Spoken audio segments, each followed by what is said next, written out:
नमस्कार मेरे प्रिय भक्तजनों, आपका स्वागत है हमारे YouTube चैनल पर।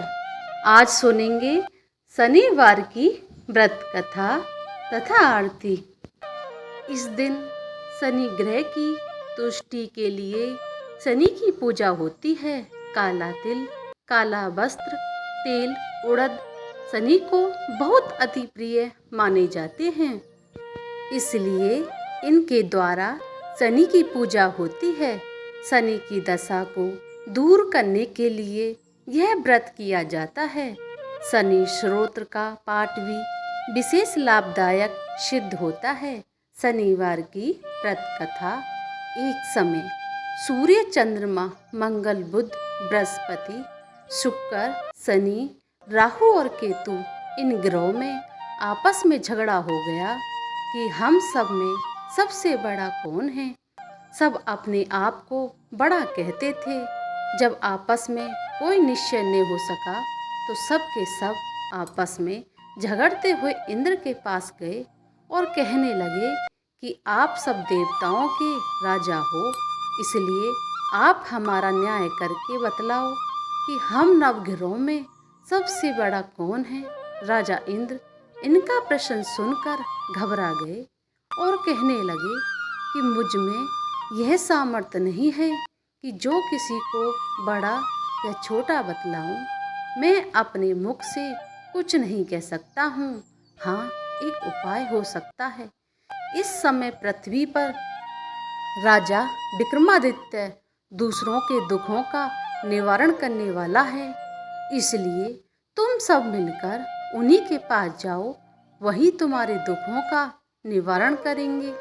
ऐसा वचन सुनकर सब ग्रह देवता चलकर भूलोक में राजा विक्रमादित्य की सभा में जाकर उपस्थित हुए और अपना प्रश्न राजा के सामने रखा। राजा उनकी बात सुनकर बड़ी चिंता में पड़ गए कि मैं अपने मुख से किसको बड़ा और किसको छोटा बतलाऊं। जिसको छोटा बतलाऊंगा वही क्रोध करेगा। परंतु उनका झगड़ा निपटाने के लिए एक उपाय सोचा। उन्होंने सोना, चांदी, कांसा, पीतल, सीसा, रांगा, जस्ता, अभ्र और लोहा नव धातुओं के 9 आसन बनवाए।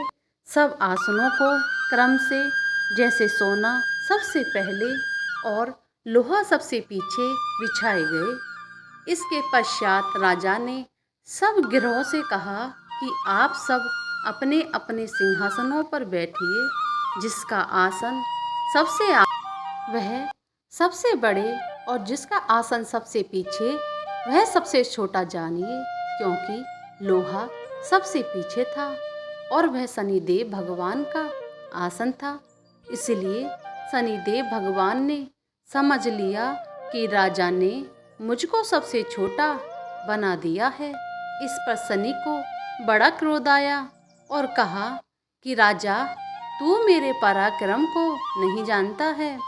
सूर्य एक राशि पर 1 महीना, चंद्रमा 2.25 महीने 2 दिन, मंगल 1.5 महीना, बृहस्पति 13 महीने, बुध और शुक्र 1 महीने। परंतु मैं एक राशि पर 2.5 अथवा 7.5 साल तक रहता हूँ। बड़े बड़े देवताओं को भी मैंने भीषण दुख दिया है। राजन सुनो, राम जी को 7.5 आई तो वनवास हो गया और रावण पर आई तो राम और लक्ष्मण ने सेना लेकर लंका पर चढ़ाई कर दी, रावण के कुल का नाश कर दिया। हे राजा, अब तुम सावधान रहना। राजा कहने लगा, कुछ भाग्य में होगा सो देखा जाएगा। उसके बाद अन्य ग्रह तो प्रशंसा पूर्वक के साथ चले गए, परंतु शनिदेव बड़े क्रोध के साथ वहां से गए। कुछ काल व्यतीत हो जाने पर जब राजा को 7.5 की दशा आई तो शनिदेव भगवान घोड़ों के सौदागर बनकर अनेक सुंदर सुंदर घोड़ों के सहित राजा की राजधानी में आए। जब राजा ने सौदागर के आने की खबर सुनी तो अश्वपाल को अच्छे अच्छे घोड़े खरीदने की आज्ञा दी। अश्वपाल ऐसी अच्छी नस्ल के घोड़े देखकर और उनका मूल्य सुनकर चकित हो गया। तुरंत ही राजा को खबर दी। राजा उन घोड़ों को देखकर एक अच्छा सा घोड़ा चुनकर सवारी के लिए चढ़ा। राजा के घोड़े की पीठ पर चढ़ते ही घोड़ा जोर जोर से भागने लगा। घोड़ा बहुत दूर एक बड़े जंगल में जाकर राजा को छोड़कर अंतर्ध्यान हो गया। इसके बाद राजा अकेला जंगल में भटकता फिरता रहा। बहुत देर के पश्चात राजा को भूख और प्यास से दुखी होकर भटकते भटकते एक ग्वाले को देखा। ग्वाले ने राजा को प्यास से व्याकुल देखकर पानी पिलाया। राजा की उंगली में एक अंगूठी थी। राजा ने उसे निकालकर प्रशंसा के साथ ग्वाले को दे दी और शहर की ओर चल दिया। राजा शहर में पहुंचकर एक सेठ जी की दुकान पर जाकर बैठ गया और अपने आप को उज्जैन का रहने वाला अपना नाम बीका बतलाया। सेठ जी ने उसको कुलीन मनुष्य समझकर जल आदि पिलाया। भाग्यवश उस दिन सेठ जी की दुकान पर बिक्री बहुत अधिक हुई। तब सेठ जी को उसको भाग्यवान पुरुष समझकर भोजन कराने के लिए अपने साथ ले गए। भोजन करते समय राजा ने आश्चर्य की बात देखी। खूंटी पर हार लटक रहा है और वह खूंटी उस हार को निगल रही है।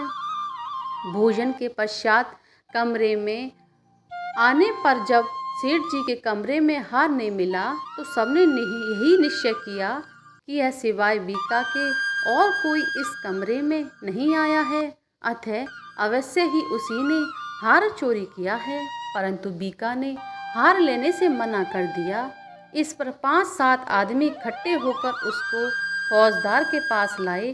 फौजदार ने उसको राजा के सामने उपस्थित कर दिया और कहा कि यह आदमी तो भला प्रतीत होता है, चोर मालूम नहीं होता, परंतु सेठ का कहना है इसके सिवा और कोई घर में आया ही नहीं, अवश्य ही इसी ने चोरी की है। तब राजा ने आज्ञा दी इसके हाथ पैर कटवा कर चोर किया जाए। राजा की आज्ञा का तुरंत पालन किया गया और बीका के हाथ पैर काट दिए गए। इस प्रकार कुछ काल व्यतीत हो जाने पर एक तेली उसको अपने घर ले गया और कोल्हू पर उसको बिठा दिया। बीका उस पर बैठा हुआ जुबान से बैल हाँकता रहा। शनि की दशा समाप्त हो गई और एक रात को वर्षा ऋतु के समय वह मल्हार राग गाने लगा। उसका गाना सुनकर उस शहर के राजा की कन्या उस राग पर मोहित हो गई और दासी को खबर लेने को भेजा कि शहर में कौन गा रहा है। दासी सारे शहर में फिरती फिरती क्या देखती है कि एक तेली के घर में चोर किया राग गा रहा है। दासी ने महल में आकर राजकुमारी को सभी वृत्तांत सुना दिया। बस उसी क्षण राजकुमारी ने अपने मन में यह प्रण कर लिया, चाहे कुछ भी हो मैं इस चोरकिया के साथ विवाह करूंगी। प्रातः काल होते ही जब दासी ने राजकुमारी को जगाना चाहा तो राजकुमारी अनशन व्रत लेकर पड़ी रही। तब दासी ने रानी के पास जाकर राजकुमारी के ने उठने का वृत्तांत कह सुनाया। रानी ने तुरंत ही वहां पर आकर राजकुमारी को जगाया और उसके दुख का कारण पूछा। तो राजकुमारी ने कहा, माताजी मैंने यह प्रण कर लिया है कि तेली घर में जो चोर किया है उसी के साथ विवाह करना चाहती हूँ। माताजी ने कहा, पगली ये क्या बात कह रही हो, तेरा विवाह किसी देश के राजा के साथ किया जाएगा कन्या। कहने लगी, माताजी मैं अपना प्रण कभी नहीं तोड़ूंगी। माताजी ने चिंतित होकर यह बात राजा को बताई। जब महाराज ने भी आकर यह समझाया कि मैं अभी देश देशांतर में अपने दूत भेजकर सुयोग्य रूपवान एवं बड़े से बड़े गुणी राजकुमार के साथ तुम्हारा विवाह करूंगा, ऐसी बात तुमको कभी नहीं विचारनी चाहिए। कन्या से कहा, पिताजी मैं अपना प्राण त्याग दूंगी परंतु दूसरे से विवाह नहीं करूंगी। इतना सुनकर राजा ने क्रोध से कहा, यदि तेरे भाग्य में ऐसा ही लिखा है तो जैसी तेरी इच्छा हो वैसा ही कर। राजा ने तेली को बुलाकर कहा कि तेरे घर में जो चोर किया है उसके साथ मैं अपनी कन्या का विवाह करना चाहता हूँ। तेली ने कहा, कि यह कैसे हो सकता है। कहाँ आप हमारे राजा, कहाँ मैं एक निस्तेली। परंतु राजा ने कहा कि भाग्य लिखे को कोई टाल नहीं सकता है। अपने घर जाकर विवाह की तैयारी करो। राजा ने उसी समय तोरण और बंधनवार लगवाकर अपनी राजकुमारी का विवाह चौरकिया के बना विक्रमादित्य के साथ करा दिया। रात्रि को जब विक्रमादित्य और राजकुमारी महल में सोए तो आधी रात के समय शनिदेव भगवान ने विक्रमादित्य को सपना दिया कि राजा, कहो मुझको छोटा बतलाकर तुमने कितना दुख उठाया है। राजा ने क्षमा मांगी।